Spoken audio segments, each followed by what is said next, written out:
Apple Card is the credit card created by Apple. You earn 3% daily cash back up front when you use it to buy a new iPhone 15, AirPods, or any products at Apple. And you can automatically grow your daily cash at 4.15% annual percentage yield when you open a high-yield savings account. Apply for Apple Card in the Wallet app on iPhone.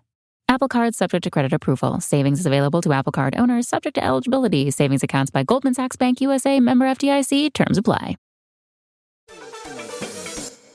In sports, the scoreboard doesn't tell the full story, but Netflix does. Stories about dads who happen to be world-class quarterbacks and a battle for the heart, soul, and direction of the multi-billion-dollar business of F1. Whether you're a diehard fan or you're brand new, Netflix has the stories for every type of fan. You can watch these incredible sports stories like Quarterback, F1 Drive to Survive, Untold, and many more now on Netflix. This episode is brought to you by Columbia Sportswear. It's snowing again, and that wind chill is killer. But you're not worried about that because you shop the Omni Heat Infinity Collection.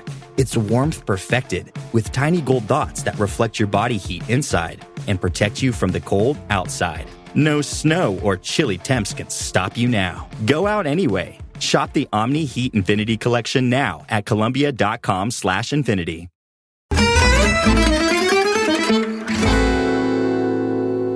Two Italian teams in action in the Champions League on Tuesday and 2 wins.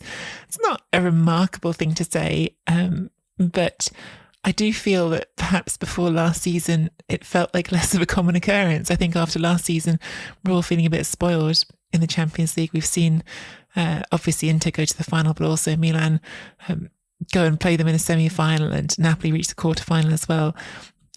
I think if we go back before last season, we remind ourselves that Italian teams hadn't been in a recent habit of looking this comfortable in Europe's top club competition. And I think if there was a unifying theme across the 2 games tonight, Inter beating Salzburg 2-1 at home, of course, and Napoli going and winning 1-0 away to Union Berlin. For me, it was just how routine that felt. It didn't feel particularly remarkable. And yet both of those teams, while missing some important players, were able to just go and pick up those 3 points that will put them in much stronger positions in their groups. Let's do them in order. Inter, Salzburg was in the earlier slot. I thought, I suppose another link between the 2 games, neither Salzburg nor Berlin are really coming into these games in particularly good form themselves, and that needs to be said. Salzburg, of course, have won 10 Austrian league titles in a row. They're used to being on top domestically, but actually they're currently second in the Austrian Bundesliga.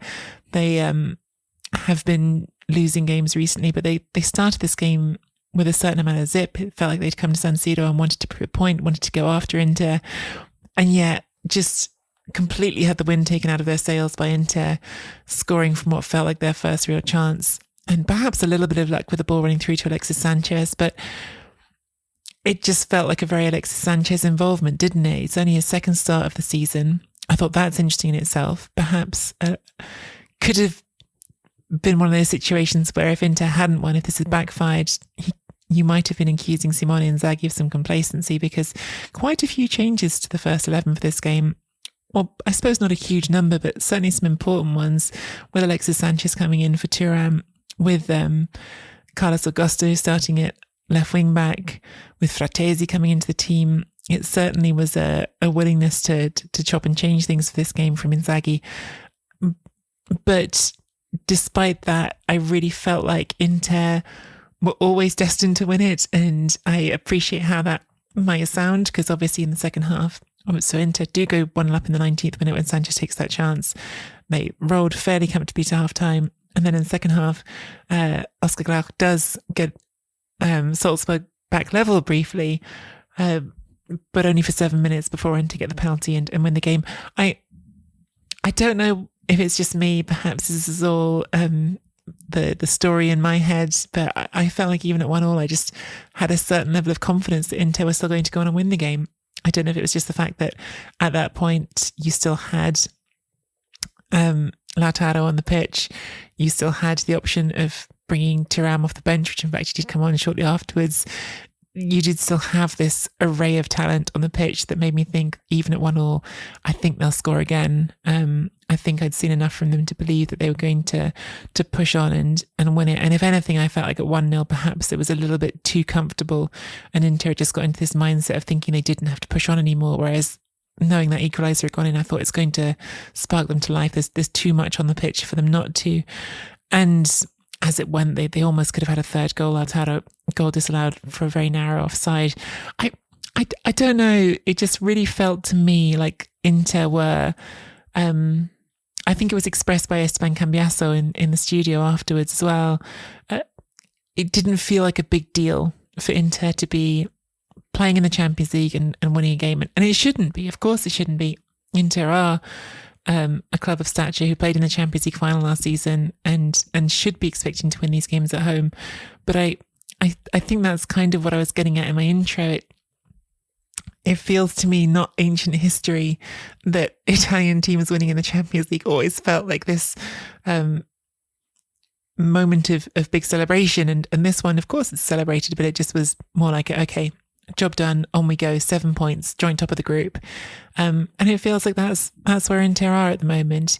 In terms of individual performances, I thought Çalhanoğlu was another of those games from Çalhanoğlu where you just really recognise how he's grown into that role of running the team from the middle. When you think about, again, talking about things that you would have perceived so differently even a year ago, certainly 2 years ago, that role that used to belong to Brozovic of being the battery in the watch, the thing that keeps everyone ticking around him has gone to Çalhanoğlu, and he's really risen to it. He's really grown into a leadership role at the club and into what he said when he joined Inter, which is a player who considers himself one of the best in the world at this position. I won't necessarily go that far with him, but someone who acts like he believes it, someone who isn't just telling people I'm one of the best in the world at that position, but acts like, well, therefore it's on me to run games and tries to do that.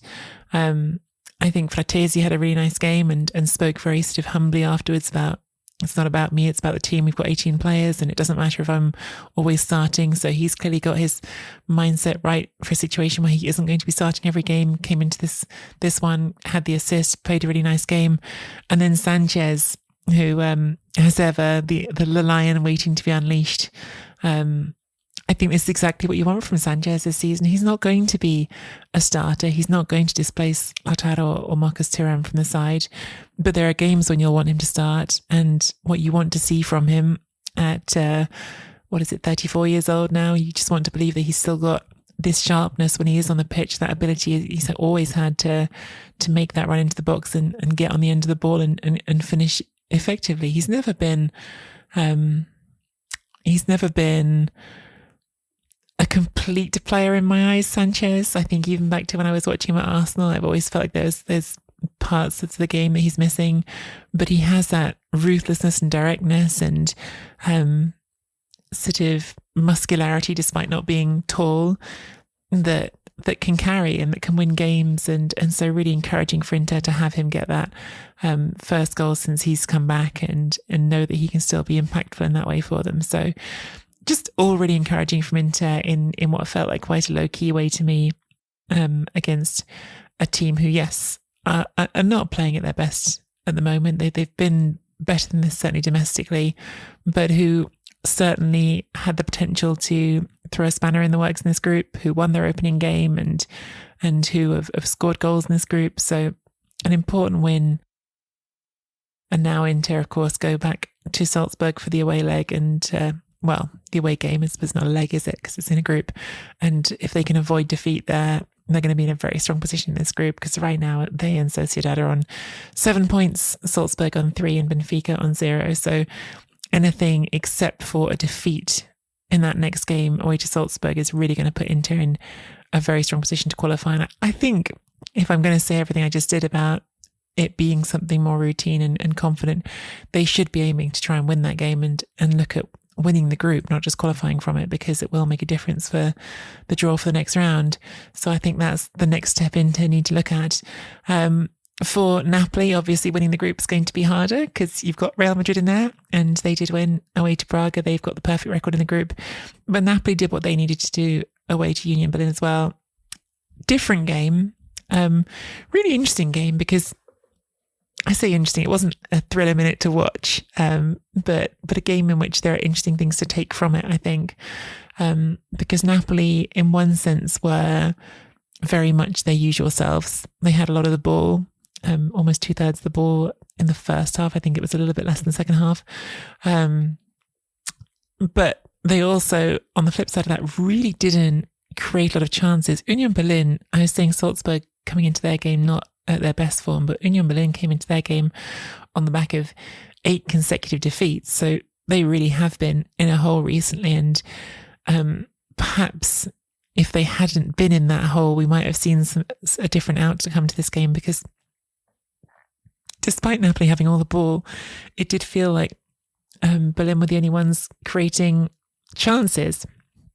They were the ones who actually were getting forward, and none of them felt, well, not none of them, but I would say there was a scarcity of what felt like really clear-cut chances. I didn't feel like, even though Moret made one nice save in the first half, and there was a goal disallowed for offside, I didn't feel like there was ever a real sense of consistently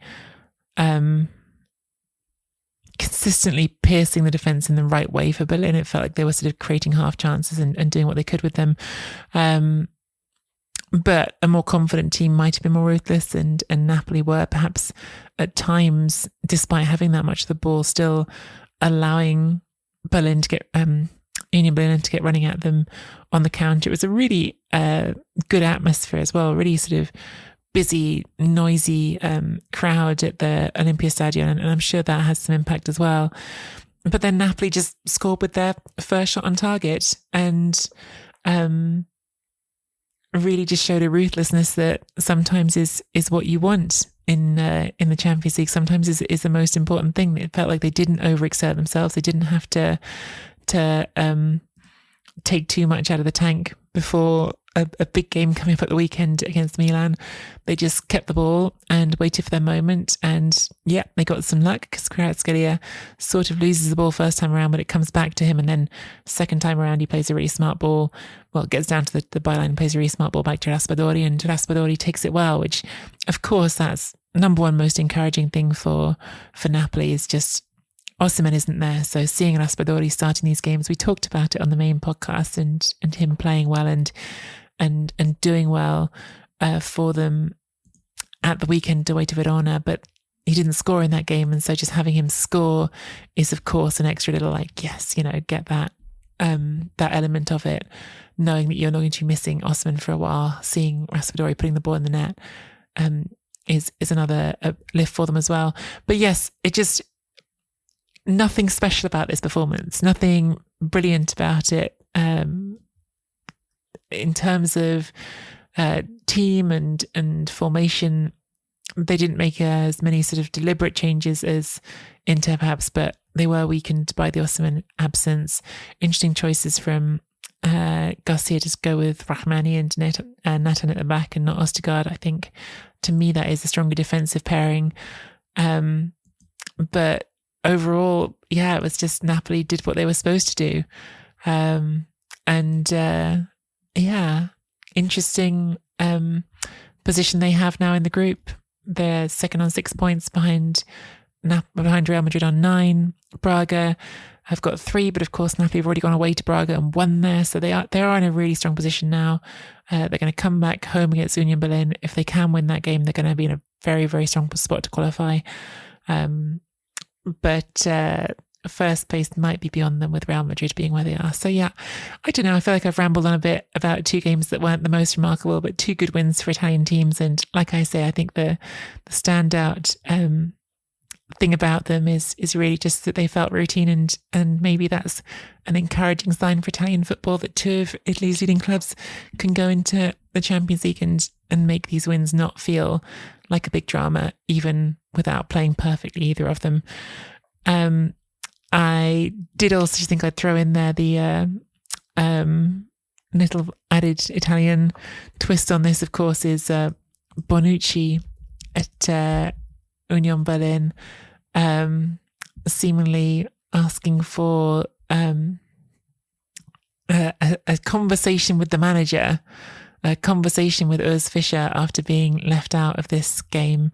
Very unhappy about not getting to play the Champions League game against Napoli. And I suppose, as always, I just want to know how Mina feels. I want to know if Mina's missing Leo and his occasional moments of not seeing eye to eye with management, because that did happen at Juventus, didn't it? Led to a year out at Milan, in fact. So I wondered how Mina felt about that. If she catches this, maybe she can reply in her voice note after games tomorrow. But for now, I'll leave you all there. All right, guys. Bye.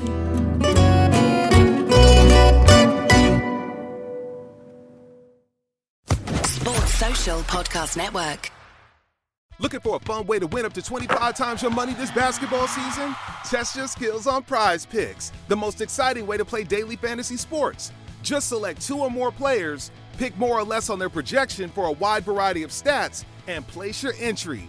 It's as easy as that. If you have the skills, you can turn $10 into $250 with just a few taps. Easy gameplay, quick withdrawals, and injury insurance on your picks are what make Prize Picks the #1 daily fantasy sports app. Ready to test your skills? Join the Prize Picks community of more than 7 million players who have already signed up. Right now, Prize Picks will match your first deposit up to $100. Just visit prizepicks.com/get100 and use code GET100. That's code GET100 at prizepicks.com/get100 for a first deposit matchup to $100. Prize Picks, daily fantasy sports made easy.